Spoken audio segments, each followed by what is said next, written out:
ये नाम सुनते ही कई बार लगता है कि कोई बहुत ही मुश्किल कानूनी किताब होगी, है ना? लेकिन क्या हो अगर हम इसे कहानी की तरह समझें? तो चलिए आज संविधान की इसी कहानी में उतरते हैं, इसकी प्रस्तावना से लेकर अनुच्छेद 51 तक। एक ऐसा सफर जो बहुत दिलचस्प होने वाला है। तो सबसे पहले दिमाग से ये बात निकाल देते हैं कि यह सिर्फ कानूनों की एक मोटी सी किताब है जिसे रटना पड़ता है। नहीं, बिल्कुल नहीं। ये उससे कहीं ज्यादा, कहीं बढ़कर है।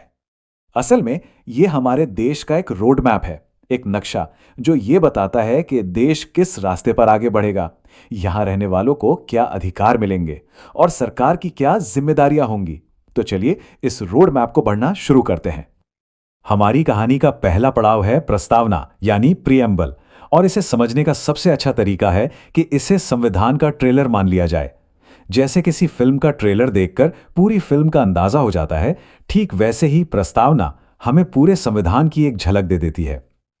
और ये ट्रेलर बताता क्या है? ये ऐलान करता है कि भारत एक सार्वभौम, समाजवादी, धर्मनिरपेक्ष और लोकतांत्रिक गणराज्य है। अब ये सुनने में भारी शब्द लग सकते हैं, पर इनका मतलब बहुत सीधा है। सार्वभौम मतलब हम अपने फैसले खुद लेंगे। समाजवादी मतलब सबका साथ, सबका विकास। धर्मनिरपेक्ष यानी हर धर्म बराबर है। और लोकतांत्रिक मतलब हम ही अपनी सरकार चुनेंगे। इसको एक और मजेदार तरीके से समझते हैं।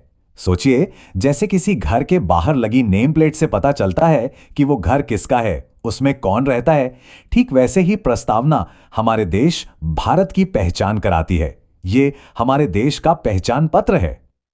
अच्छा, ट्रेलर तो देख लिया, अब कहानी के पहले चैप्टर पर आते हैं। अनुच्छेद 1 ये हमें बताता है कि ये घर यानी भारत असल में दिखता कैसा है, इसका ढांचा क्या है। अनुच्छेद 1 बहुत साफ साफ कहता है, इंडिया यानी भारत राज्यों का एक संघ होगा। बस ये एक लाइन हमारे देश के दो आधिकारिक नाम भी बताती है और ये भी कि देश की बनावट कैसी है। अब ये राज्यों का संघ क्या है, इसको समझने का सबसे आसान तरीका है भारत को एक बहुत बड़ा घर मान लीजिए, और जितने भी राज्य हैं वो सब इसके अलग अलग कमरे हैं, और इन सभी कमरों को मिलाकर ही तो ये घर पूरा होता है। तो ठीक है, घर की बनावट तो समझ आ गई। अब बात करते हैं इस घर में रहने वालों की, यानी हम नागरिकों की और हमारे अधिकारों की। कहानी का यह हिस्सा है अनुच्छेद 14 से 20, जो समानता और स्वतंत्रता की नींव रखता है। अनुच्छेद 14 से 18 हमें देते हैं समानता का अधिकार, जिसका सीधा सा सिंपल सा मतलब है कोई वीआईपी ट्रीटमेंट नहीं। कानून के सामने सब बराबर हैं, चाहे कोई कितना भी अमीर हो, गरीब हो या किसी भी पद पर हो, सब एक समान हैं। फिर आता है अनुच्छेद 19, जो हमें कई तरह की आजादियां देता है। अपनी बात कहने की आजादी, कुछ लिखने की आजादी, देश में कहीं भी आने जाने की आजादी और शांति से अपनी बात रखने के लिए इकट्ठा होने की आजादी।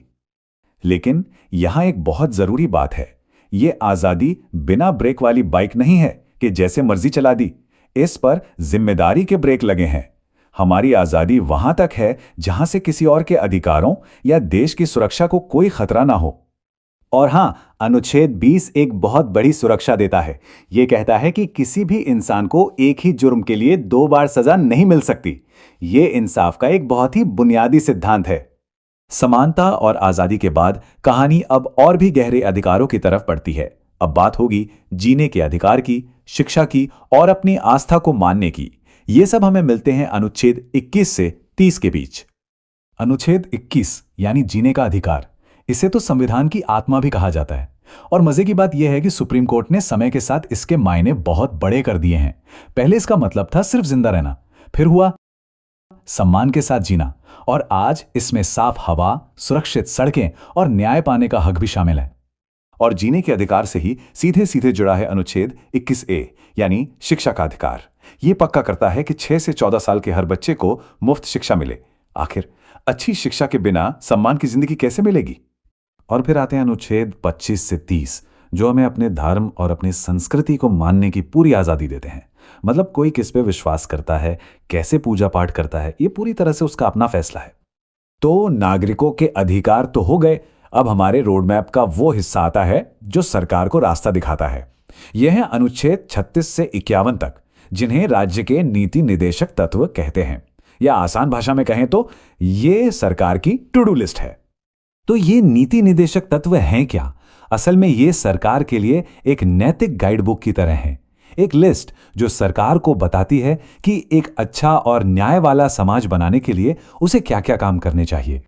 इस टू डू लिस्ट में बहुत जरूरी काम है, जैसे गरीबों की देखभाल करना, हमारे पर्यावरण को बचाना, शिक्षा को बढ़ावा देना और ये पक्का करना कि हर किसी को बराबरी से न्याय मिले।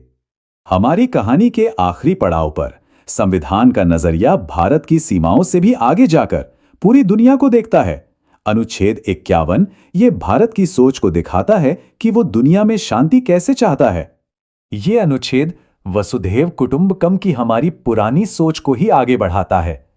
इसका मतलब है पूरी दुनिया एक परिवार है और ये भारत को निर्देश देता है कि वो हमेशा अंतर्राष्ट्रीय शांति और सुरक्षा को बढ़ावा दे। तो प्रस्तावना के ट्रेलर से लेकर अनुच्छेद 51 तक का ये सफर हमें एक बात सिखाता है।